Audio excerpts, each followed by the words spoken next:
work. That's why you're not doing it. But I mean, really. Hey now. Oh my God. Yeah, well, I think that's the way it should You can be. never be. Hey, you know what, Jen? You can never be too sure. That's right. You can never be too sure. That's what I always say. You can never be too sure. It's a lot of corn in this one of those conversation. things. So I see the recording, Kenny. Where's your announcement? I think we're on the air, Jan. Are we on the air? I see the red light. Yeah, I think we might as well get started. I mean, 3:05 is when we go live. And by the way, if you're not in the Zoom room, you don't know what you just missed. You just heard the very tail end of a conversation that started a little bit earlier. But welcome to the SoundBroker Mastermind RoundTable, where we discuss everything and anything that has to do with anything and everything. And then we try to relate it back to the entertainment industry that we're all part of, the touring, concert, lighting, sound. We do it in a very up-tempo way, keeping it light and making everybody kind of happy. It's like therapy without the cost of therapy. That's what it's all about, right? With that in mind, I just want to say that you're going to hear a lot of different opinions and stories, whatever. Just remember this one thing, that whatever you hear is an opinion. You must check out your own facts to see whether what we've said is true or just out of our imagination. Because remember, you can't tell the difference between what's real and what's vividly imagined. So there we go. And we're off and running. So welcome everybody to the Mastermind Group. How's everybody doing? I think today what I'd like to do is just run around the room real quick and see how everybody's doing and what's new with somebody. So let's start. The first person I see is David. David, what's new in your life? What's going on in the world for you in the last couple of weeks since we've seen you last? Well, first of all, I got my second shot almost 2 weeks ago, so I'm almost 100% ready. And cool. And I also got my COVID compliance officer training done, and that's going to be my next move until I get some real work. And I heard back from a producer who said, send me your driver's license and resume. So let's see what happens. I might actually be working one of these days soon. Unbelievable. Who remembers what that's like? Hey, Kenny, what's new with you in your life, Ken Newman? Oh, not a whole lot. Just getting ready to have our house fumigated, and that's like a big project to move out of the house for 3 days and stuff like that. Pets and the thing, all the food has to be separated and all kinds of stuff. It's a project. So fumigation project, and working on stuff, fixing up stuff that I'm selling on eBay is taking up a lot of my time lately. Very good.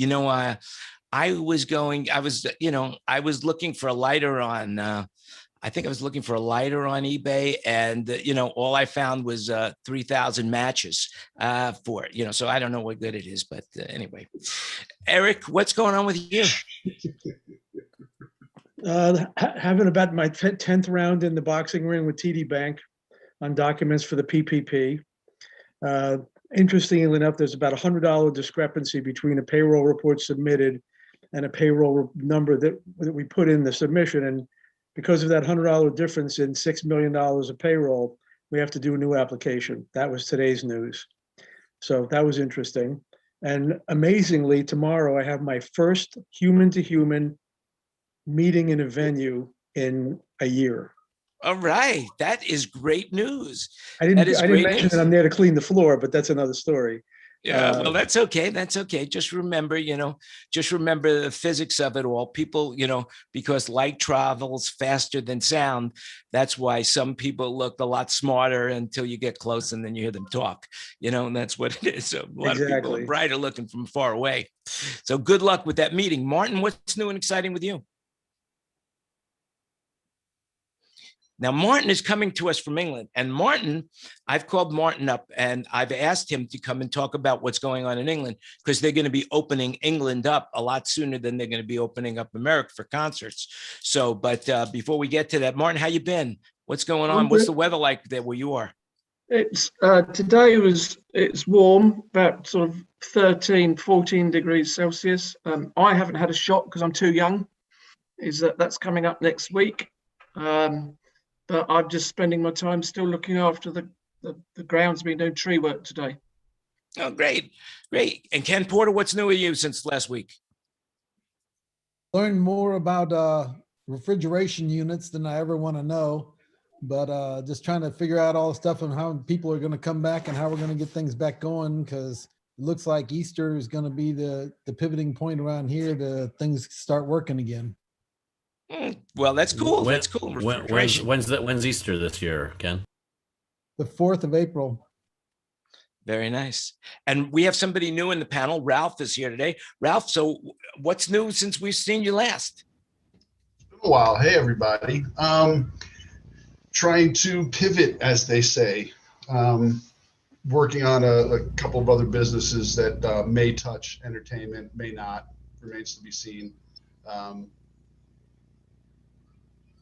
Well, hey, that's good. How's the family? Kids are good. Kids are great. Right. And did the weather affect you at all? You're in Nashville too, right?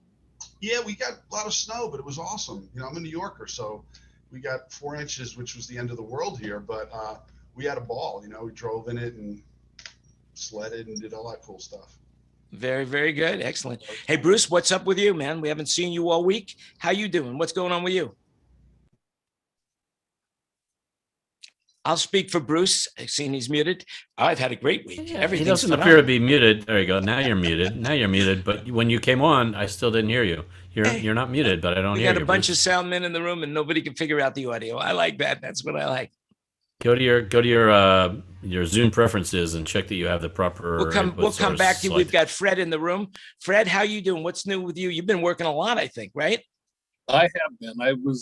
I'm currently in Atlanta. I'm sitting in my hotel room in Atlanta. We're doing a medical show tomorrow from the new Piedmont Hospital. Doing a mitral clip case for Abbott Medical. And been busy. I got that. I don't know if I told you about this big job I have at the Bureau of Land Management in Phoenix, but that's taken up all of my time. And is that hunting the rabbits? Are you rounding up the rabbits, or no? I'm actually rebuilding engineering. I took out a bunch of stuff I put in over 20 years ago, a bunch of VHS and 3/4 and 1 inch and D2s and all kinds of tape machines. They had a big dub station. I took all that out along with the analog router, all the standard definition stuff, ripped all that stuff out, adding a new router to a Utah Scientific 144 crosspoint router.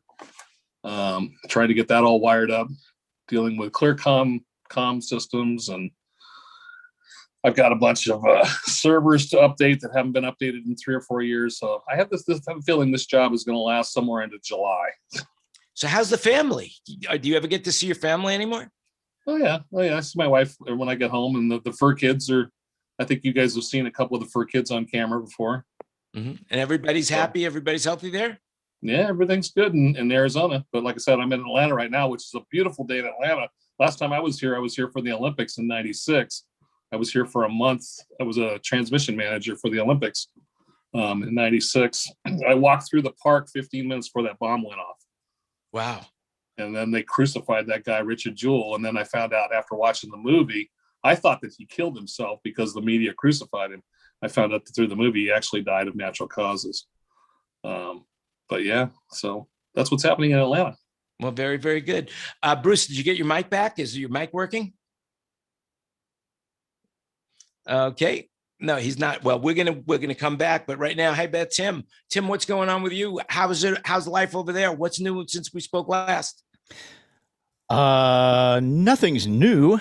Did the first arena gig since Friday the 13th of March 2020, and then found out from that client that all the work they had in April, May, June, and July has all been moved to August, September, October, and November. So my life is back on hold until such a time as I'm probably working at Home Depot. Well, that's at least I'm sure you would look good in orange. Something tells me that orange could be your color. Unless it's a jumpsuit that says county on it. And then otherwise, I'm going to Nashville and I'm hitting up Ken Porter for a job. Great. Ralph's there too. So make sure you look up Ralph as well while you're there. So Ralph, you still in the affiliated with John McBride? Hey. No, I don't think McBride loves me that much since I left Claire. Well, John loves everybody. John loves everybody. You and Penny were the highlight of my visit to the shop in Nashville. So That was a fantastic time. We had a ball back then. We really did. I love Yeah. McBride, by the way. It was great to see y'all. I mean, people I talked to on the phone once or twice, and now I get to see them in person. It's always great. Well, getting to see Penny in person is always a treat anyway, even nowadays. Yeah. Very cool. Very cool. You see, it's a small world after all, right? Hey, Bruce, so I hear your mic is working now. Am I back? Yeah, you're back. Oh, the weird thing was my It's like you mic's- never left. Really, it said it was seriously. unmuted and everything, and what I ended up having to do is come back into the meeting, and then things seem to be working okay. Too strange. Okay, so I was supposed to get my first shot yesterday. They sent me a text and then an email and said they ran out. And they made me another appointment for Saturday, so that's what's going on with that. It'd be my first appointment Saturday at 10. Did 2 Zoom meetings during the week. Working on some stuff that hopefully will confirm for June, and just trying to find stuff to do. Very, But very I'm good. cool. I'm Was good. that live stuff? In front of an audience in June, Bruce, or Yes. streaming? Yes, in San Antonio, actually. Yeah, first of 3 shows. We've been doing drawings and sending stuff back and forth. They're pretty determined to do it, but of course, we'll see what happens. But they're pretty determined, so we shall see. Cool. Good for you. The same thing happened to me with the shot. I was scheduled for today, and they called me yesterday to say that they ran out of shots due to the weather. But as soon as they get them in, I'm first on the line. So I'll probably getting my shot before Saturday as well. I hope that's what happens. It's exciting. I mean, the people getting the shots out. There's a lot of people getting the shots. America's starting to really kick in with the vaccine, which is a really good thing. Hey, Brian, what's going on in North Carolina? How you doing? How's life? How's the family? What's happening? Well, I don't know about North Carolina. I'm up in the Northeast this week, so I'm doing some other work up here. So I'm kicking off a program where we're looking at almost 1,400 miles of sidewalk across the country. So it's been an interesting. Now, are you going to be? What are you doing? Crawling on the sidewalk? What's the story on it? You're testing it for bumps and bruises or whatever, Testing to A, to see if it's there, and B, if all the parts are compliant for Americans with Disability Act, and then right. We're working with a new set of standards to determine how rough the sidewalk is for somebody riding in a wheelchair. So, Okay, it's not like in case Tiger Woods decides to drive to wherever you are. No. We want to fix a the couple curbs. places where he may have driven today where it was beat up on the side of the road, but no. So I've got a couple of gigs that are starting to form and talk, but it's still slow and hit and miss. It's looking like the non-government stuff is going to start early May. Most of the governments have said they're not going to allow any of their facilities to operate until at least the 4th of July. That's cool. So I guess it's good that so many of us have things to do, and we're all staying busy, which is a good thing. And that's what I was hoping to hear from everybody, that things are starting to come back a little bit. And one of the things what we'd like to talk about right now is what's going on in England. So basically, Martin, why don't you take over from here and tell us what's going on? What's happening in England? How are they opening up? What's the plan? Because I hear that they're going to open it wide open now. Well, that's not quite the case. There's a whole roadmap of slowly opening up stuff. So as far as live entertainment goes, is that they're saying that we can't do any outdoor or any shows to full capacity until June the 21st. But prior to that, they're opening up in stages, like the schools are opening up. But the children, the secondary modern, which are sort of 14, 15, 16-year-olds, they have to wear masks in school. They have to be socially distanced if possible. There's a whole process, and at the end of 3 weeks, there's going to be government testing after each stage. If the 4 tests aren't met, which is the vaccination program on time, evidence showing the vaccines are sufficiently doing their job, evidence that the infection rates are going down, so the national health isn't tested, and assessment risk on the variants, the new variants. So all those criteria have to be met before the government move into the next stage of opening up stuff. So if anything slips, then June the 21st is out the window. And of course, Now, at the moment, what about you know, immediate shows? Is there anything popping up immediately, or how's the work situation over there? As far as immediately, because right now the way I see it is that United Kingdom is third in all the countries in the world that have vaccinated their population to 26.3%, just behind the United Arab Emirates at 56.15% and Israel at 82.4%. Yeah, but we're still in a lockdown. You know, we're still locked down until March the 8th. I can't go out and meet anybody socially, even for exercise, until we get to March the 8th. From that point on, I can go out and I can meet one person, or I can meet someone that's in my bubble, which would be another, family members, as long as they're the only people I've ever been in contact with.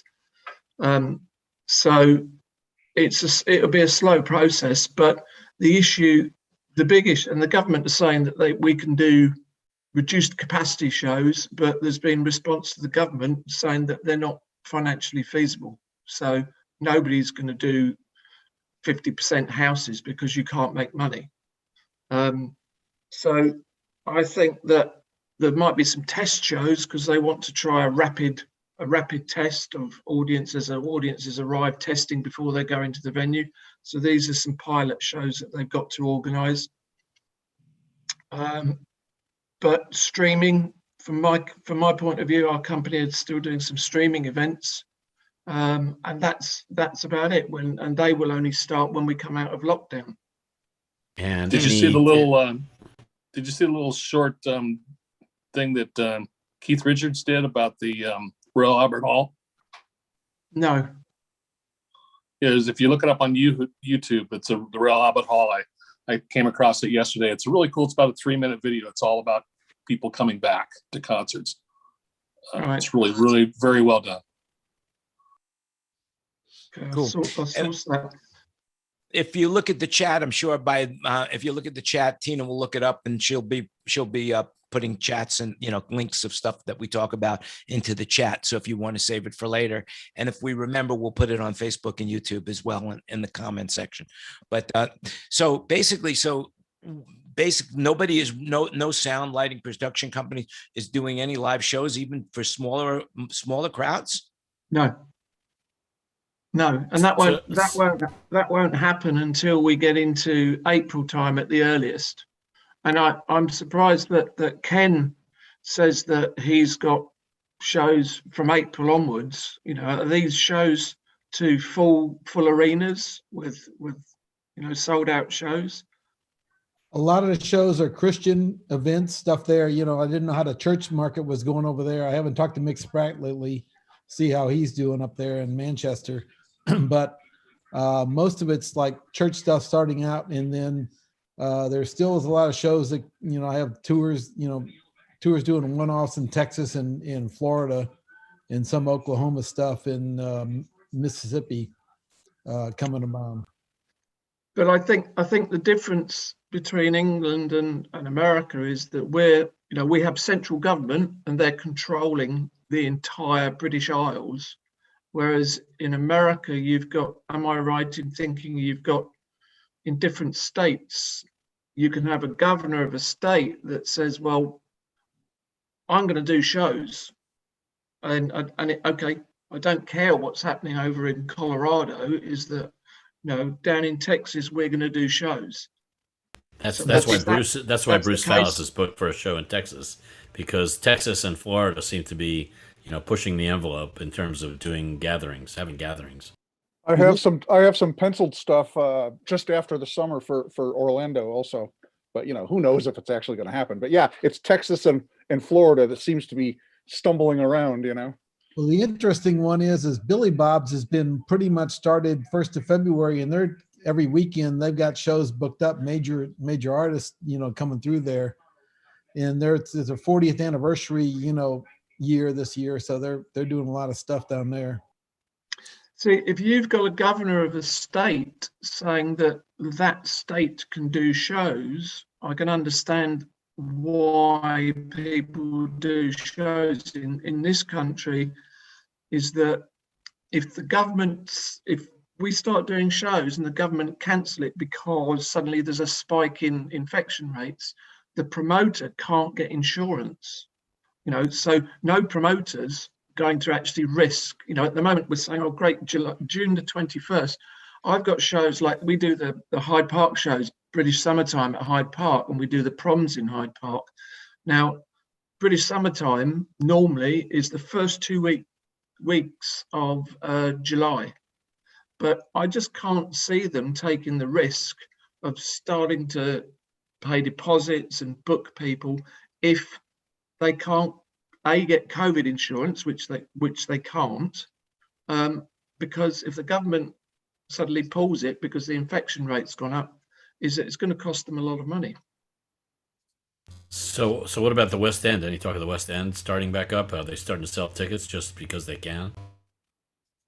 I think that's the case. I think theatres start around about May time. So they're saying, but they're saying that it has to be 50% capacity. Mm-hmm.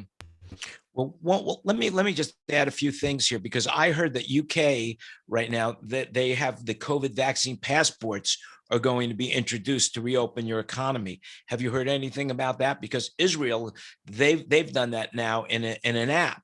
So once you get vaccinated, you have an app and you have to go show it to get into certain things, like to get into synagogues, gyms, hotels, and to show who's been inoculated.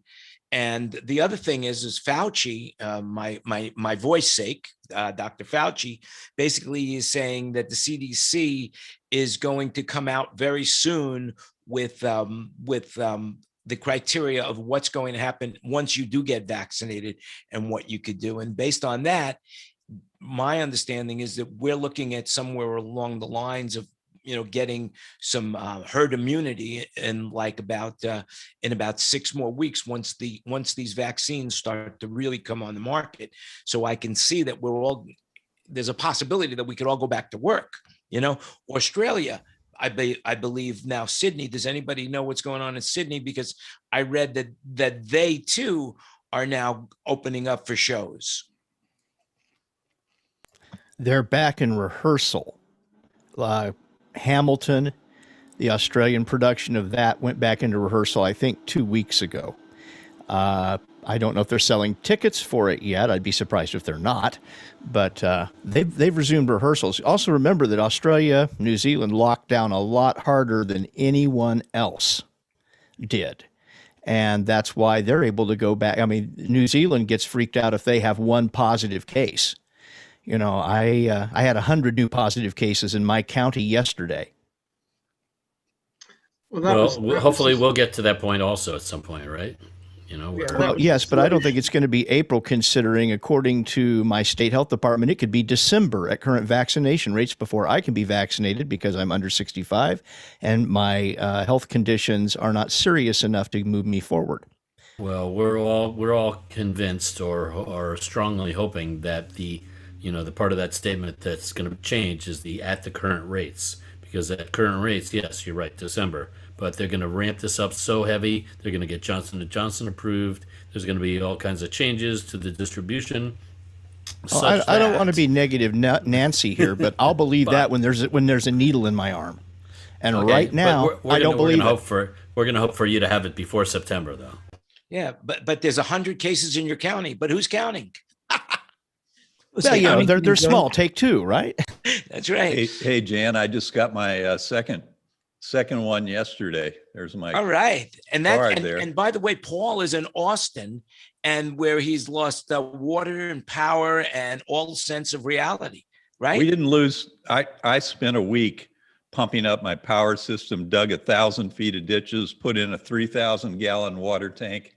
I had water through the whole thing. I didn't have internet, but I had water and I had power. I also heard you. I also heard you put in a skylight into your apartment, and the people above you got really angry. Is that true? No, I don't think so. I'll check though. Oh, I'll stop. check and get Oh, back to Jan, you're so funny. I'll have to go take a look, Jan. If I find one, I'll let you know. No, you know who's been cited a lot down at the comedy club and the Stubbs barbecue is Joe Rogan and Elon Musk. They're running buddies now, and they hang out at the Capital City Comedy Club in town. Mhm.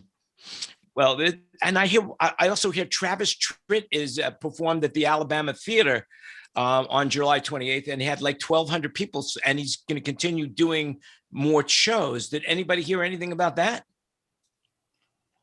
Nobody? Am I the only one reading the press, the trades? July 28th? What'd you say, Ken? You said July 28th, he played at No, Alabama. January 28th. He did a show. He did a show in the Alabama Theater for 1,200 people in Birmingham. And then I guess he's on tour right now doing it. Tina just put a link to it in the chat. I see. Alabama Travis Theater. Tritt performs at the Alabama Theater. Yeah. And I also heard that Como, back in New York. So, we have Eric in New York, New Jersey, but Como just cleared the way for 10,000 plus venues till that will limit it to 10%. Will they be able to make money at 10%? No. Turn the lights on for that. Yeah. So I think the big difference between England or the UK and the US is that the US seems to be governing by state, and the UK has a countrywide or UK-wide. What is the UK? A country or continent? I don't even know. I'm so bad. But the countrywide. Yeah. So the country of the United Kingdom is governed by one director, one panel. Yeah, we have a prime minister based in London, and they come up with all the laws and rules.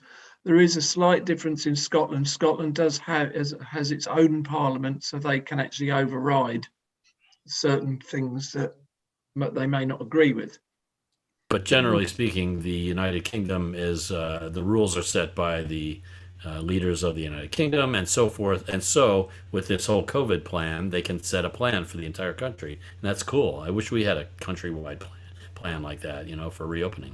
Yeah, it's actually interesting that they put the onus on the school children and the parents of the school children, because they've been told they have to wear masks. Now, if they don't do that and they don't behave and they don't adhere to socially distance and all the rules that go with that, is that it's the knock-on effect is that it will affect everything down the line, including the parents being able to go away for a holiday abroad, because at the moment international travel is banned, and it's banned until June.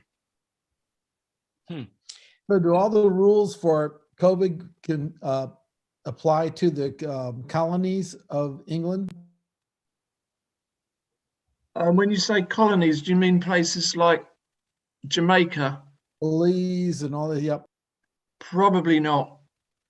I would imagine that they've got, certainly some of those islands haven't got very, very minor numbers of COVID because they're so remote.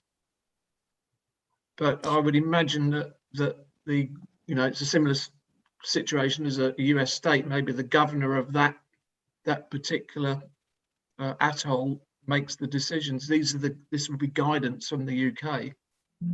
Well, one thing I do know, Bahamas has shows going on right now, because I sold an outdoor stage to them, a mobile stage to them that they needed. So they have shows going on right now outdoors in the Bahamas. So we do know that there is some events going on around the world. Martin, I don't know if you know the answer to this, but I was reading that the prime minister says that he wants to set up some sort of mass testing for venues. So when people come in, they're tested before they go into the venue. Have you heard anything about that? Yeah, that's the pilot system that they're talking about. It's a mass testing. So that's something they want to do, pilot schemes, which are going to start in April, but they actually haven't explained how they're going to do that. And of course, even though, in my opinion, I think the British government have done very, very well, there is a lot of people in our industry that feel that they've been let down by the government, and they're saying that anything that is organised by the government should, concert-wise, or should be boycotted. So you're going to get into that huge argument of people falling out because some freelancers will say, well, I need the work. And other freelancers saying, well, we shouldn't be helping the government out because they've not financially helped out any of the freelancers. Mm-hmm. Yeah, that makes some That's sense. that's a dilemma. So is the BBC part of the government? No, the BBC is funded by the government, but they're not run by the government. They have a board of directors. Because those shows in the park, those are BBC events, aren't they? No. The one that Barry Manilow did, that's a BBC Radio 2 show. But there's been no talk of that. But the other shows are not necessarily BBC shows, huh? Like No, the ones we were talking about, they usually do in June. Yeah, British Summertime, that's AEG. Oh, no kidding. How about that? So chances of that happening is slim and none, right? That's almost absolutely positively not going to happen. Yeah, they've got a B plan. They're looking at possibly moving the dates to later on in the year.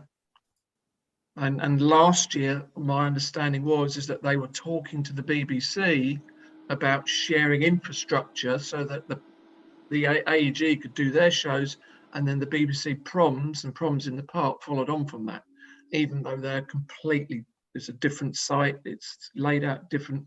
But that was something that I guess they felt maybe that's the only way we can get the show to happen. But I would imagine that they're going to have a B plan because first 2 weeks of July, highly unlikely, I would have thought. So are you doing any shows at all? Are you personally, or is anybody you know in England doing any shows? No, only streaming shows. Mm-hmm. Now, because none of the venues are open. Okay. Now, in regards to the streaming shows, I read an article about the UK, and maybe you could fill me in on this, that the venues are now saying, wait a second, if you're streaming it, we want a piece of that action. Have you heard anything about that? I'm hearing that they're asking for it because, and you can understand it because the venues aren't getting any income, from ticket sales. So why shouldn't they get a slice of the pie from streaming? I don't know. I mean, as far as I'm concerned, being greedy as I am, and if it was my music and my performance and my this and my that, I'd say, hey, I'll go to another place. You just have the place. It's almost like a relationship where, a woman needs a reason and a man needs the place, but I would figure Jan, it's just like the venue having a slice of concessions if they're contracted out and they don't own the concessions. It's just like a sports team in an arena that demands a slice of concessions because they're the reason people came and bought the soda, the beer, or the chips. I don't see that concept as being radically different. What's different is that it's not common, but the venue has lost all of its support income other than just the basic daily or hourly rent on the facility. The other thing, this goes back to your comment about rapid testing at the venue at the point of entrance. I posted in the chat a link to Peter Diamandis' blog. He's a TED talker, prognosticator, author. He held an event, a live event, with doctors pre-testing what was supposed to be a bubble of participants and staff, daily testing, all of this. The event's over. They wind up infecting 30 or 40 or 50 people out of the deal. And it was so that the guests and attendees would not have to wear masks. That was the primary motivation, that it would be business as usual. The production crew who sat back in a corner of the building, ran the video, ran the audio, did the scenics, did the lighting, in masks. They didn't associate with the rest of the people. None of them got infected. But out of the 300 or 400 people that were otherwise at this thing, 40 or 50 of them wound up being diagnosed. And I put a copy of the link to Diamandis' Mea Culpa in the chat. And so just to tie that into a bow, what does that mean for us? What that means So- is that testing people at the point of entry will not guarantee you a safe event. Because In fact, in this case, it criteria. pretty well says it's very unlikely to be a safe event if you're relying only on testing at the point of entrance. Right.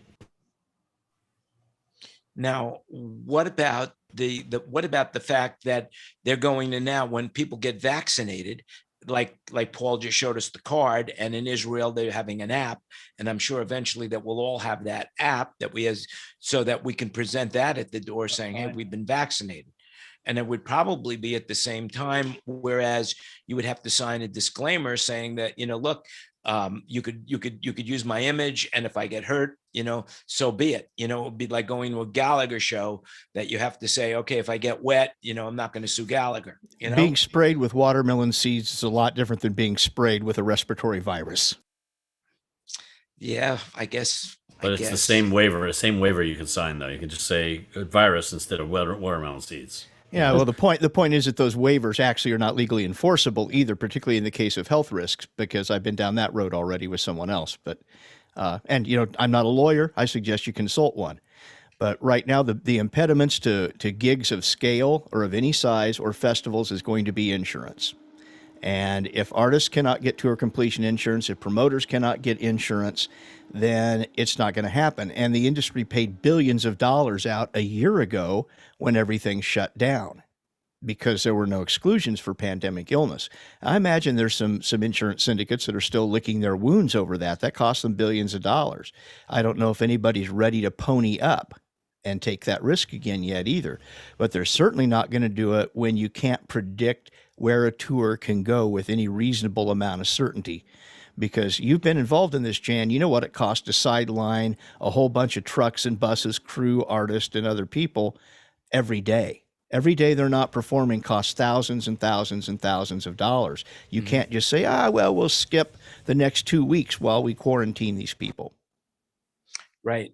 I think you're talking more about the crew than the audiences, but still. Well, if you don't have a crew, you don't have a show. If you don't have an artist, you don't have a show. And the part about dealing with the audience, I will frankly say, is a matter of capitalistic motivation, because otherwise you're subjecting your audience to a potential health risk. And, I don't expect accountants and lawyers to have any particularly strict moral standard in that regard. And some artists probably don't either, because they have to eat too. I'm not putting anybody under the bus right away on this, but the reality is that we're still talking about what Steve Edelman from the Event Safety Alliance called moving back into the house while it's still on fire. Mm-hmm. Well, insurance-wise, you're talking about the insurance against someone catching COVID at an event and suing somebody? No, for I'm that? talking about an artist or an artist crew member that ends up testing positive.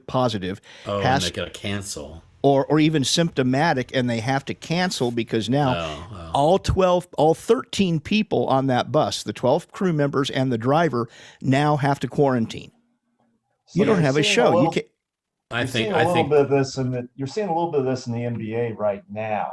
But the NBA has taken a little bit different twist to quarantining the whole crew.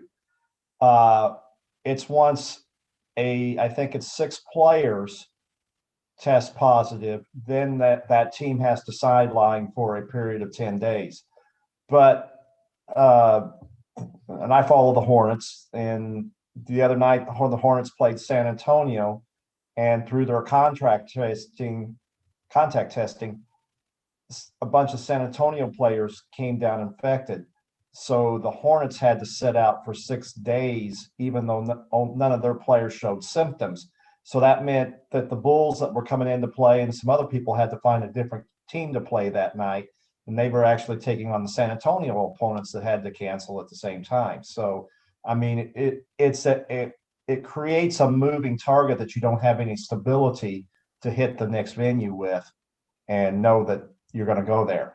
And the NBA is testing everybody every day. And so they're knowing what's going on, but you can't do that on a lot of these other events. It's costing a ton of money, but they're not making any revenue up other than some TV rights. Where do you think, like if all those teams were all vaccinated and all the crews were all vaccinated, Wouldn't it be a totally different scenario?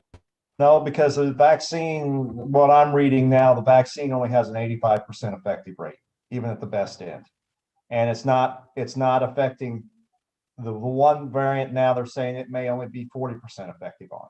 So even though we're relying on the vaccine, I think we're going to end up having to take a different approach to how we're going to do business. The accountants are going to have to get into a different mindset.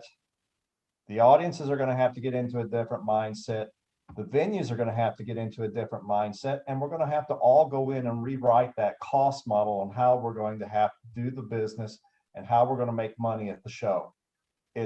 Do we need 13 semi-loads of gear to do this show, or will 8 semi-loads do? It doesn't do us any good as sound engineers on the other end. Or do we tell the lighting guy to go fly a kite? We're just going to bring 6 or 7 standard lights up and not have fog machines and all that light show. I mean, we've got to figure ways to still do the show effectively with a lower overhead and with a lower profit margin, probably for the next 5 to 6 years. And fewer people working as well. That's part of it. Right, but on then the when arena you- show I just did, it was, getting people to work in partners and cohorts and staying separated. Not that it was a cluster by any stretch of the imagination, but it's just that it's a completely different mindset in how you work your local crew. Normally it's like, I need 4 hands over here, and 4 carpenters come sloughing around. Instead, it's like, no, you guys are my downstage right carpenters. You're my down left carpenters. You're my upright carpenters, that kind of thing. And you're going to work in those situations. You're not going to work with different people. You're not going to go help the lighting department. You're not going to go run over to sound. You're going to stay in your department, and you're going to work only with certain people, because that way we can contact trace and segregate you better if there's a problem. And yeah, it's going to take a complete rewrite of the profit model. And there are going to be artists who will be unhappy that they are going to be asked to make compromises in their set design, lighting design, video, and audio. We're at a time when immersive audio would be a wonderful, wonderful way to bring people back into arenas, a way of welcoming them back with something they haven't experienced before. I think that would be a tremendous jumping off point, but that costs more money. You're talking about hanging 7 or 11 or more hangs of PA in order to do that and deliver that to an arena size audience. Well, it almost sounds to me where we're getting to the point where people who have had COVID already or are vaccinated become a different class of citizen. Whereas, all right, now I want to do a show, and the only people that can come who have already had COVID or have already been vaccinated. And you have to prove that you've had that. Or if I'm a crew member, I could say to you, hey, Tim, put me to work, because you don't have to worry about me catching it because I've already had it. And, So one of the guys I was working with today had COVID in December. And his mindset is, I'm still not safe. And he was just now getting around where he could smell some stuff. So even though you're saying that, Jan, I still think that there's some people out there that are going to be hesitant to jump into that pot. So I think it is, I do a big show every Labor Day weekend, and we pack a few thousand people into a small park. People are shoulder to shoulder. There's just one loop around the outside. You can't move around. People are all in there. I don't think people are going to go back to that. They're going to want to have a couple of feet spacing between them. It may not be 6 feet, but people are not for the next 2 or 3 years are going to be willing to go in. There's going to be groups that will want to go into general admission seating, but I think a lot of your stadium concerts won't have GA seating anymore. They'll have assigned seating just so that they can spread people apart. Well, I also read that Knott's Berry Farm is opening up, and Six Flags Magic Mountain's opening up, and Disneyland is opening up. So then what do they know that we don't know? So Carowinds has been opened up, which is on the North and South Carolina border. The park straddles the state. It opened up last July, but it's running at a limited capacity. You have to prepay your tickets, and you have an appointment card, and you're given a card. So you buy for a 4-hour pass, and then once your 4 hours are up, you have to leave the park. They won't let you on another ride. They won't let you buy any food. You can't do anything but walk around after your 4-hour period. So they're restricting the capacity of the number of people coming in. And I know that what I read with Disney, they're doing the same thing. But on the other side of the coin, I was just reading today that Miami police and Fort Lauderdale police have said absolutely no to spring breakers this year. They're turning the students around. They're closing South Beach down. They're restricting the number of people are in there. They're cutting alcohol off at 8 p.m., shutting the liquor stores down at 8 p.m. So I think the parks that are opening, to go back to your question, Jan, they have rethought their model on how they're going to do it.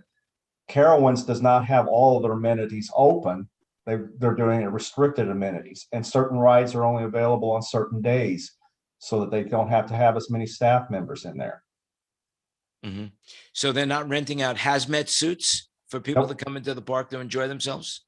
Nope, they're socially distancing. You have to sign up for your rides in advance. You have to, it's all being done as pre-booking before you come in there. You almost got to map your day out before you walk into the park. But hey, if you want to go to Sturgis in August, that's going to be happening. Yeah, let's have another super spreader event. Yeah, look what happened last time. Yeah. Well, and documenting what happened last time was very difficult because there was a concerted effort to avoid contact tracing and to lie if you were called by a health department. So, you know, there's really, it's hard to specify exactly how many people, you know, were made ill by that event last year. You know, and the estimates are anything from 10 to 20,000 people out of the 400 or 260 that showed up, 260,000. Yeah. I think my point is there's going to be a certain number of organizers that are going to just go ahead and do their events. You know, damn the torpedoes, sort of. You know. Well, and if you have to most sue, of them that if you sue Sturgis in South Dakota, your case will not be heard if you were a victim of some kind in there. They won't even laugh at you. They'll just drag your body to North Dakota. Has Disney been sued yet over Orlando yet? Any of that disclaimers there? Not yet. I haven't heard about that, but I'm really seriously thinking about this, you know, a hazmat rental company. You know, I rent the hazmat suits to the park, you know, go in, be safe, have fun, you know, a bubble suit, you know, get us, you know, put the Mickey Mouse thing on everybody, you know, like on the logo on the chest, you know, and then everybody has a good time, you know. Well, you thought insurance was going to be hard for a concert. You try to get insurance for that, Jan. Dan, you laugh about it. I saw somebody in the airport on Sunday that was in a full suit, rubber booties, gloves, had on a double can respirator and a face shield. What a sexual pervert. I can't believe it. He wore his costume into the airport. Unbelievable. Early Halloween. Yeah. Unbelievable. You know, speaking of which, you know, I heard something along the lines that, like, you know, 47% of all women have used vibrators and the other 53% buy them new. I don't know if you heard that, but Jan, the best part of you could be replaced with 2 D cells. So what's new? Who hasn't spoken yet? Who wants to have something to say? Because let's lighten this party up. You know, let's lighten this party up. Jan, one of the issues that is coming up, you know, for anybody who's ever made a gear list for any production, you have the gear I need, there's the gear I'd like to have, and then you have the list of spares. And what nobody's really paying attention to is there's now got to be a line item for spare crew. We had a situation a couple of weeks ago where we sent 4 people to a venue for a Red Bull live streaming event. All 4 guys showed up, said hi in the parking lot from 6 feet away. They went in the front door, they did a rapid test. 1 tested positive, and they sent 4 crew away. We had 2 hours to get 4 more people there and to make this event happen. So what if this is a case where, you know, you go into the garden and all of a sudden one guy's in the middle of the floor with 10 other guys, and all of a sudden, you know, they find out this guy's positive. All those people are going home. That's the problem. So if you don't have people that are in a budget to bring them in, and, you know, the first 4 had to get paid because they showed up, and the second 4 got paid because they showed up. So that's a huge issue when you have somebody who is only, for example, a monitor system engineer technician, one front of house guy, and somebody's going to do all rigging, cabling, whatever, any one of those guys gets sent home at the door, you have a huge problem. If you don't have somebody in the wings that's ready, literally down the block waiting, they got to get paid for the day to be available. Right. Fred has been cashing in on that, haven't you, Fred? I've done that like 8 times now for ESPN and CBS, and they fly me to the city. I sit in my hotel, I get rapid tested, and I get paid. And I never go to the venue. I never see anybody unless they need me. But I'm there just in case. But you would, yeah, Sounds you like would a if somebody team tested positive. Yeah. If you tested positive, if right? If the A1 tests positive, I go in and sit in the chair. So isn't the deal they're working right now is CalRec is working on the new console that you can operate from the studio in LA or wherever or home, and you only have an A2 that sets up gear or whatever, and the A1 is mixed somewhere. That's been in place for several years. Pac-12 Network has been doing that for 3 years now. I know they're doing all the video where they only do collect camera lines and run everything back to LA or Bristol or whatever, and it's all edited and everything done in the bubble in the studios. Yeah, it's not edited; it's live. They do it live. It's just there's just an A2, and utilities show up and take the feeds. Camera guys show up and set the cameras up. So the only people at the venue are camera guys, usually one A2 and a couple of utilities. There's no technical director, no A1, no graphics, no videotape replays, nothing.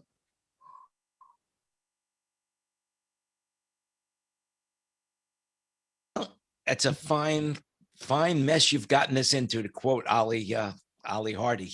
It's another fine mess you've gotten us into. So what are we going to do about it? I mean, really, seriously, what are we going to do about it? There's a show on the road right now in Texas and Florida with, I forget the guy's name.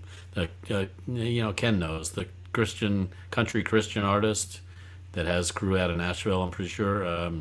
But I see him being a trailblazer and others following him and just saying, "Damn the torpedoes and go for it," So the other thing you got to remember with the Christian artists is like in North Carolina, the governor lost a major lawsuit to regulate anything in churches.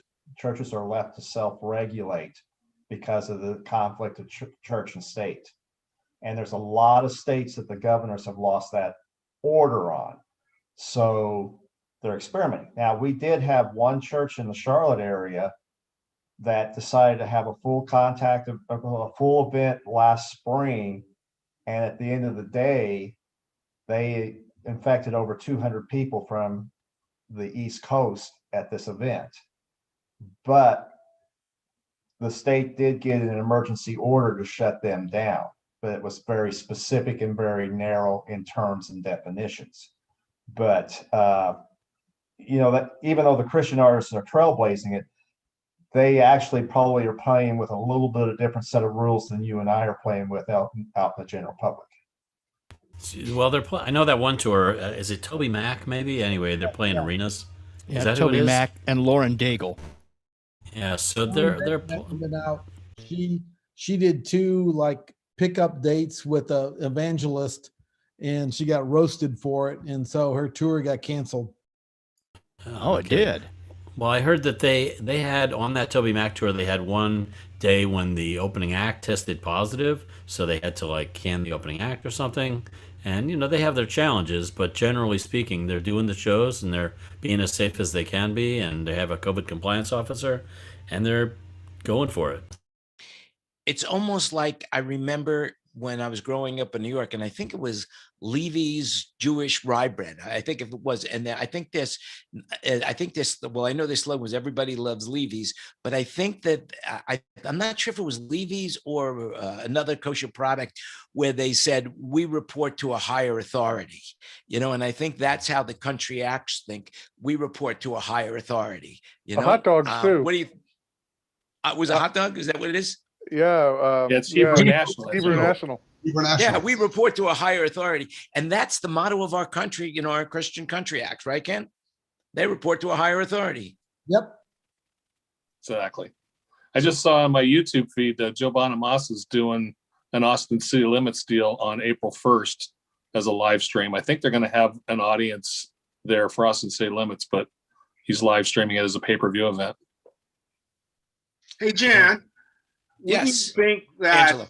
guys like Fred and people who are doing arenas and stuff like that in our industry, there has to be a place where we start and we make a standard with what's going on right now. And the only standard we're going to take a cue from are successful venue returns like NFL, NBA. So that we in the entertainment industry need to take a standard from one of these areas in order to be successful. So even though that the Christian industry is really successful right now, they're only playing with small numbers. Well, the person I would like to bring into this right now is the only one on the panel that looks like he could be a lawyer. And so he might have some answers, and that's Ralph. So Ralph, what do you have to say about that? You know, just looking like a lawyer, we're going to have to take your advice. So what do you think?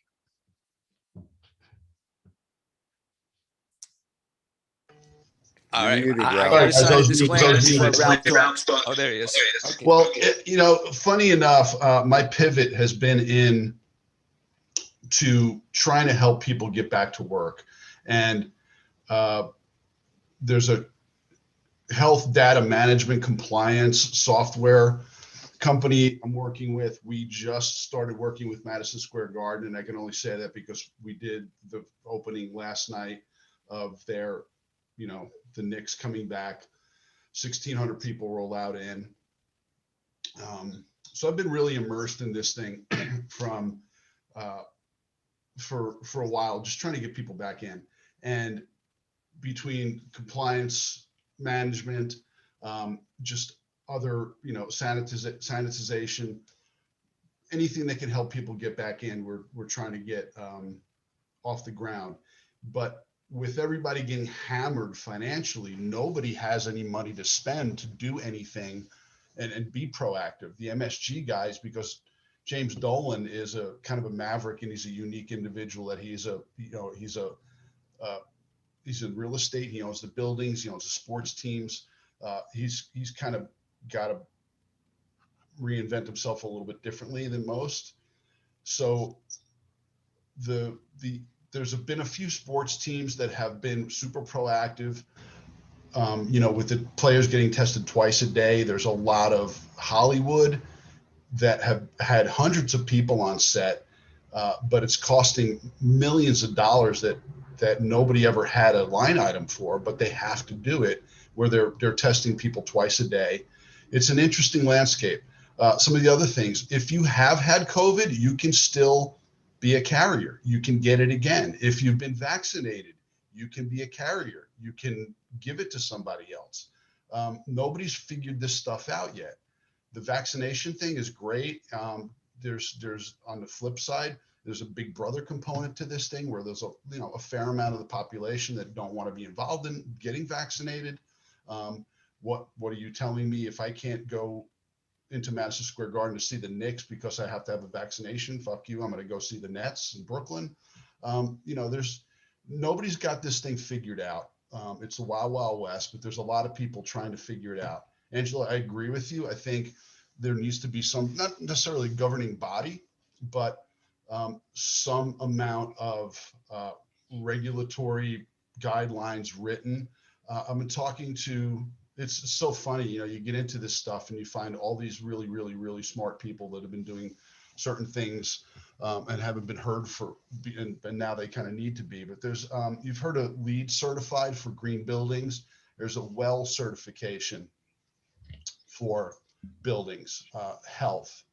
And I'm working with these guys to try to find out if we can get some sort of guidelines to be able to ordain, you know, movie sets, rock shows, what have you, to be in compliance and say this is a WELL certified. You know, this is, you know, I might be talking out of school here, but there's lots of people trying to figure this thing out.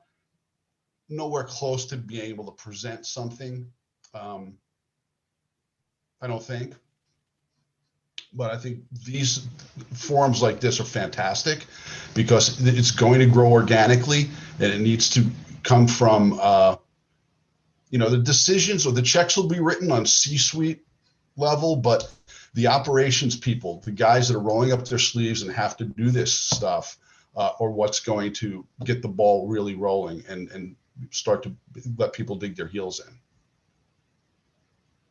Yeah, I agree with you. I agree with you. I think, as I look at it right now, it's moving along, and there's so much uncertainty. It's almost as if, I don't know why I think along the lines of this, but I always think crazy thoughts. It's like we're riding on, we're like a snail riding on a turtle's back, and we're going, wee,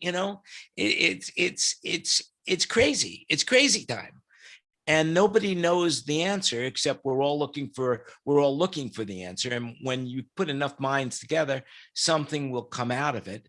And as I see the medical science moving forward and more vaccines getting into people's arms, I think things will change. And I think it'll change for the better, and we'll all start going back to work. In the meantime, it seems that one of the things that is happening is there's a lot of filming going on. A lot of actual filming, TV shows, streaming, all that stuff. And every one of those events needs a COVID compliance officer.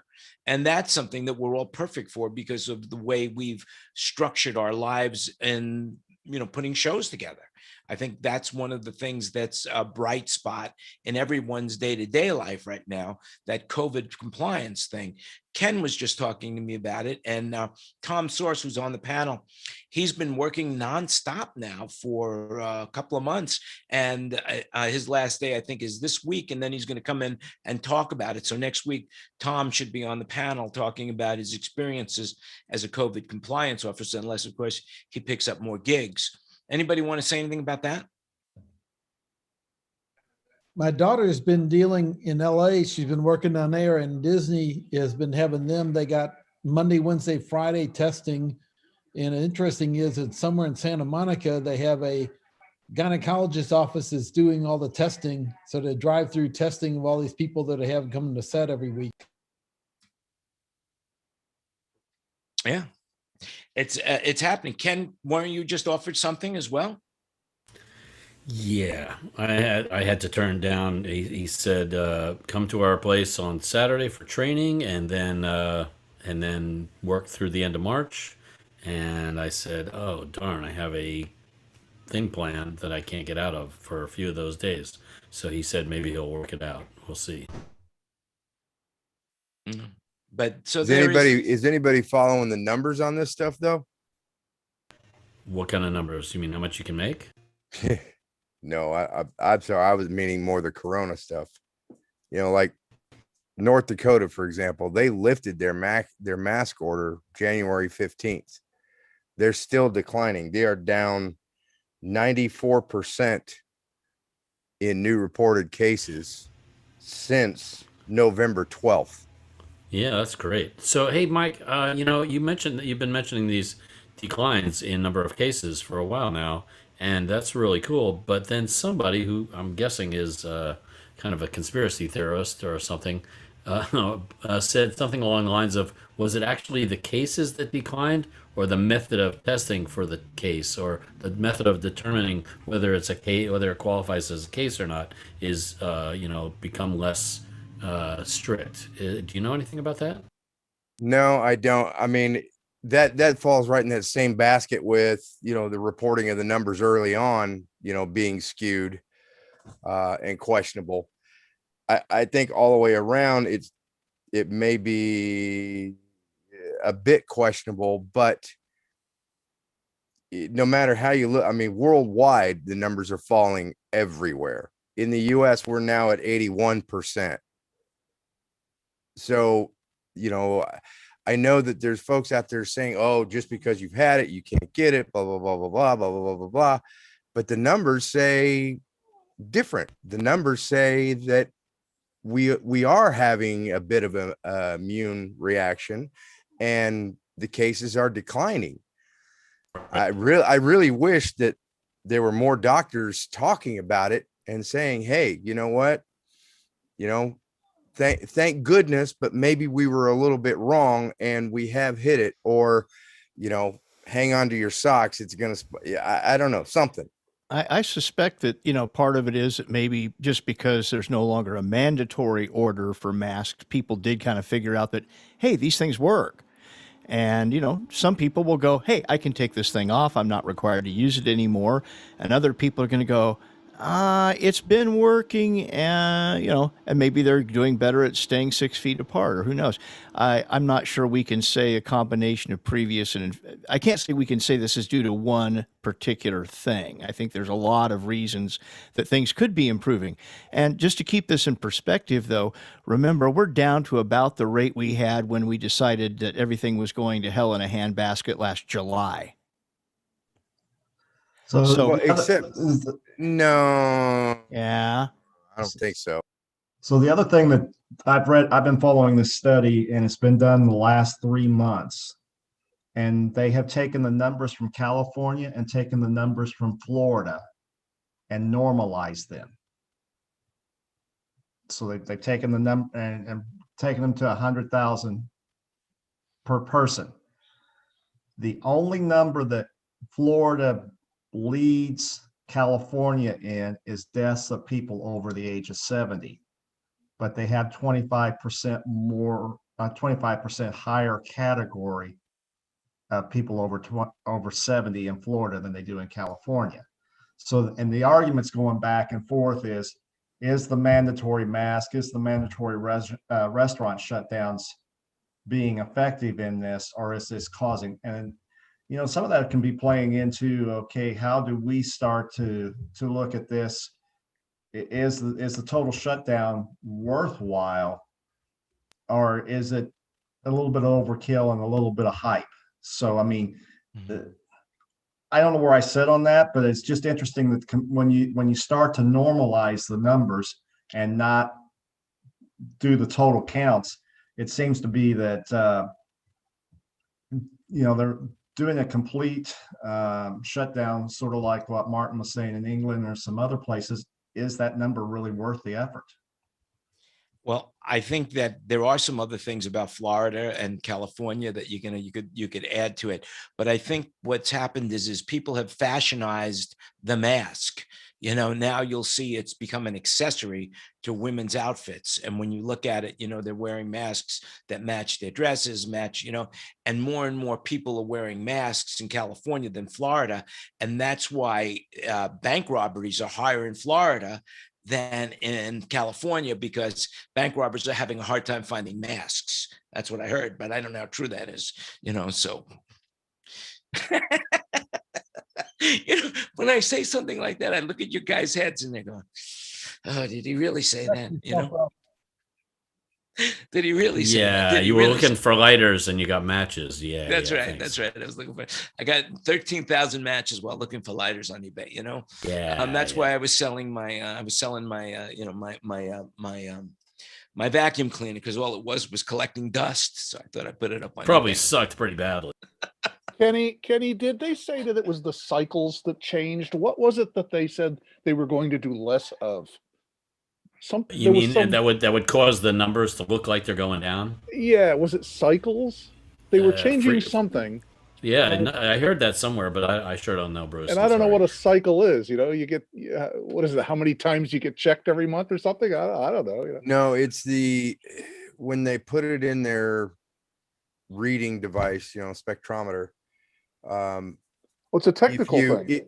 If you bombard it, and do super fast cycles, every person on the planet. Oh, I see. It finds the very, very minute little particles in everything and everyone. I was trying to figure out what that meant. They've had to figure out how to adjust the cycles to where it's effective for finding somebody who actually have it without being so microscopic that, overly sensitive. Yeah, exactly. Yeah, okay, now I understand. I was trying to figure that out. I'm like, what? Cool. Well, they didn't. For some reason they didn't come out with a standard. Here's the level you should test it at. So you had, lab A doing this, lab B doing that, and lab C doing this, and the numbers are just all over the freaking place. Oh, I see. Okay. I think it was magnification, and they'd set a level and then they realized that level was too high and they lowered it. Wow. Cool. On a bright side, Foreigner was going to be doing a tour, and they bought all this merchandise, right? And so they're sitting with all this merchandise. So they came up with an idea of how to sell this merchandise. So they're selling it online. And what they're saying is that for all of the money that goes from the merchandise, they're going to donate it to their road crews. So, I think that's a great idea as well, so it's something to keep their name out in front of people and also support the road crews. Hey, now. So I wonder if any other bands are going to be doing that, because there's got to be a lot of merch sitting around out there, and I think T-shirts and caps and stuff like that from maybe, Foreigner would sell, but, other bands are doing that too as well, Good on Mick. So anyway, I think we've covered everything that we wanted to cover in regards to the news. If anybody has anything else that they want to say, Ken, I see your hand up. Go ahead. Stories. I need to hear stories from Ralph. I want to hear stories of the history, stuff there from New York. He promised us a purple guy story this week. Well, that's a good point, because now we're at that point of the mastermind. Purple guy, Prince. Where we're going to talk about, somebody's going to talk about an experience that they've had, that makes, that they want to share. That's one of the highlights of their career. So if, Kenny has volunteered Ralph, if you want to talk about it and tell us about one of the highlights of your career, that makes it all worthwhile for you, now would be a perfect time. There are so many. And there's actually so many I can't really speak about in a public forum. Quick one. That's where you have to write the book, Ralph. You have to write. I'm just going to tell you something. We should all get together and write those chapters, give it to somebody, and then when we're all dead, publish it 50 years after our death. That's how it should be. So I don't know, Ralph. Dude, this group is look, we're all pretty old here. Okay, we've survived because we know how to keep our mouth shut. I don't know. You got to worry. I don't know if that point's valid. Yeah, but we're streaming to thousands of people out there. Hundreds, tens of people, I'm sure. I was looking for one where basically you're disappointed that the show was over. You wanted to keep going, or the event was over, and you wanted to keep doing what you were doing. Why, have you heard something that I forgot about? No, I'll tell a really quick story just because I told it last night. So I got a chance to come off the bench and, I was just selling. And every once in a while I go out and mix some shows. And Joe Cocker, this is probably 2009, was doing a dozen shows and everybody was busy. So I got to come off the bench and go mix some Joe Cocker shows, which was the highlight of my career. Most amazing band ever. Doing a show at the Belly Up in Aspen, which is a club for billionaires, basically. It seats a couple hundred people. Everybody in the place is, a billionaire or better. Joe's killing it. And the house guy taps me on the shoulder mid-show and kind of points down. The sound booth is kind of elevated a little bit. And I see this little head popping up, jumping up and down. And this guy going, "You're killing it. You're killing it." It was John Oates. So, John spends time in Nashville, and I ran into him in the Palm one night, and I went up to him and I said, "Hey, I'm Ralph. I was mixing Cocker," and he like flips out and does all this just amazing sounding show. Great job. Cut to 5 minutes later, a biker buddy of mine who's bald comes in a wig, afro wig. So we laugh about it. I go outside to take a phone call. My friend's out there with the afro wig. I say, "Let me try it on." I put the wig on, and a second later, out comes John Oates, and he goes, "What are you making fucking fun of me?" That's a highlight. That's the kind of stuff I. That's cool. Martin, what about you? Do you have a highlight you want to share with us from England? You've been around a long time in the business. You must have some highlights that you would like to share with us. I'd have to think about that. It's not something that I can come up with on the spur of the moment. Like Ralph's been thinking about that Joe Cocker. I can't surpass that. Nobody can surpass the stories. They're all on their own level. David and I were talking about something the other night. David introduced me to Debbie Reynolds. Debbie Reynolds was looking for a production manager, and so David was her engineer, so he recommended me for the job.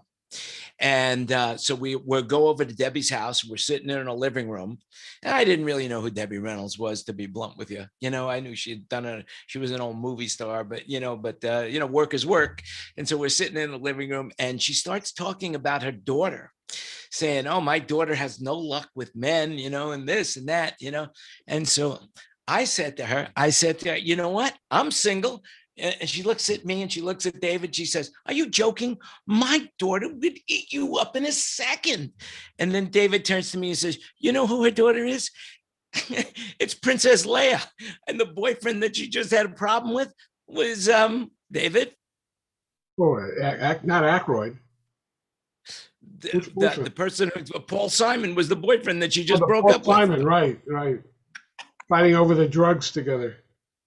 And I didn't know that. I'm just saying, hey, I'm single. And I'm shaking my head, Jan, stop. You don't know what you're saying. That's a good one. Ken Newman, you must have something you want to talk about with all the acts you've done. Well, I don't want to bore you, but I was just trying to find the newspaper article. So, the LA Times does, or I don't know if they still do it, but they did reviews of shows. And so I was working for Anita Baker, and we did a bunch of shows around the country. I forget where, but, and then we ended up in LA for a few nights at the Universal Amphitheater, right between Christmas and New Year's. And Jamie Anderson was my sim guy because Dave Lawler had to go work for Barry Manilow because of previous commitment with him. And anyway, point is that I'm working for Anita Baker. Jamie Anderson is EQ in the system for me, and it's a really good sounding show. Jamie has it perfect sounding and everything, and it sounds the same everywhere.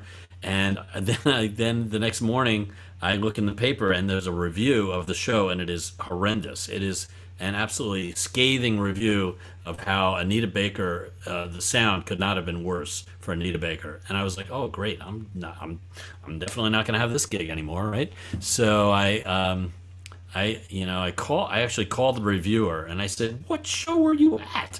What, the sound was bad? What are you talking about?" He said, "Well, I couldn't hear the voice as much as I would have liked to." I was like, "Well, gosh, you sure didn't say that. I'm probably going to get fired because I'm the guy that was controlling the sound." And, he was nice enough and everything. But then I go to the gig that night and, you've all heard stories about Anita Baker and how vicious she can be and how she fires people a lot, and monitor guys in particular. And she goes through sound guys like crazy. But she had been always pretty nice and everything, but a little bit on the loony side, and she would be the first to say that she's the crazy lady. But anyway, I get there to the gig that night and I go down to the stage. I'm thinking, let me be proactive about this. I'm not gonna beat around the bush. I'm just gonna say, hey, sorry about that review. So I go down and she's on stage just kind of checking the place out, and I said, "Oh, I'm really sorry about that review." And she's like, "What review?" I said, LA Times, it was pretty bad. And she said, "Oh, reviews? What reviews? These," and she points to the front rows, "These people are my reviewers. These people in the front rows, they're the ones, they were having a great time. So I know it sounded great. So don't you worry about a thing. It was great. Don't worry about it." I was like, oh my God, are you, that was such a relief, because she could have easily just fired any artist that got that bad of a sound review. Would have normally fired their sound person. I'm pretty sure it was really bad. I was looking for it in the archives of LA Times. I'll have to find it and post it or something. But anyway, it was a really bad sound review, and I was totally relieved, and it totally went against her reputation. That's a great story. That's a very, very good story. All right, who else wants to share? Who else wants to share? Somebody else. Fred, I bet you've done a million shows. You must have something you want to share. Bruce, come on. Which one of you two guys want to go next? Don't make me tell another story. I think David has a Dom DeLuise story he wants to share. David? Well, Everybody has a Dom DeLuise story they want to share. Right? Anybody who's ever worked with Dom DeLuise. First of all, you guys know who Dom DeLuise is? If you don't know, anyway, great comedian from when was that? In the 80s or 70s? Burt Reynolds' buddy in Cannibal Run, those movies. But when you're working the casino acts like Kenny and I did, the opening act is usually a comedian. So I've worked with all the greatest comedians, even though I didn't do anything. You know, I'd sit around and listen to them. But Dom DeLuise, I actually got to mix because I was the house sound guy at the Sahara Tahoe. And his act was, he comes out with a Karnak the Great turban, and he's a magician. He's Dominic the Great, the greatest musician in the whole world, except with his Italian accent, because it's Dom DeLuise, and this is the bit. It's a Dominica the Great, the greatest magician in the whole of the world. And he would do the same bit every night, and every sound guy will do his bit for you. Kenny, do a little Dom DeLuise. No applause, please. A save for the end. And the coin, and he would take a coin, and none of his tricks worked, by the way. This is part of the bit. You know, they would all fail miserably. And then he would just move on like nothing happened. But he would do one where you take a coin and you drop it into a bucket, and then you move your hand over and... What's you, David? Unmute. Sorry, I can't move my hand off the space bar. Let me do it for real. So he would, the guy out in the front of the house, his manager, would have a coin in a bucket, and so Dom would drop the coin in the bucket, which he really wouldn't do, and you hear a clink, and then he'd go over somewhere else, and the coin would be there. So the coin would, what do you say? The coin would move from here to there. No to the tin air, to the tin air. To the tin air. No applause, please. Save it for the end. And so any sound guy who's ever done Dom DeLuise has all of these lines, and it's just funny. But the best part was that I worked at resorts for how many months? Probably 6 months, 9 months I was working at resorts. I never went backstage and hung out in the dressing room. But after the Dom DeLuise shows, we all, like our whole crew, went back in the dressing room and hung out with Dom DeLuise. It was hilarious. So I have another Dom DeLuise story. Burt Reynolds was on Evening Shade, which won him an Emmy. And he decided to go out to do a one-man show because Burt Reynolds was famous for being the raconteur of Hollywood. Apparently, David Niven was the guy who told all the great stories. And he said to Burt, I'm passing the mantle on to you because you tell the best stories. But Burt Reynolds hosted The Tonight Show dozens of times because of how well he could tell a story. So he decides to go out and do a one-man show of storytelling. And I got hired to design the show, be the executive producer, and then go out, a co-executive producer with Burt, and go out and do the show. And we ended up with, this was in the 90s, I think. And I got introduced to the guy from Faruja Labs, who's the one who put high definition into Sony camcorders. So Eve Faruja gave me a line doubling device to turn our video projection into high definition. It was the first high definition video to go out on the road anywhere because this was a $250,000 machine that he just decided to donate to the show. And Dom DeLuise did the intro because he and Burt were such great friends. He would come out and introduce Burt to the show, and then Burt would come out, and we had laser disc players with stills and films. And we had a list of what he wanted to do for that show. And I had somebody backstage on a Mac that I had a program written for. When Burt would start the story, we would go to that number. And so that still in that video would show up. So it was a really great production. And he would speak for 3 hours with an intermission. And at the end, the audience was standing wanting more. I mean, he was just such a great storyteller. And so I got to hang out with Dom DeLuise for a few weeks, until we finally put his intro on tape. But he is a really funny, wonderful, wonderful guy. That was a great tour. That was an absolutely great tour. It was some of the best theaters It was some of the best and oldest theaters. I remember going to the Detroit theater. It was really beautiful. Yeah, he wanted to play only the best old grand theaters. We didn't play any modern place at all in the entire tour. It was all those Chicago like theaters, like the Foxes and stuff like that. Yeah. and the Sanger in New Orleans, and just great old theaters. So it was a wonderful tour to be on. And then I got a production credit because I put it together. It was pretty cool. Yeah. Okay, that's my story for the week.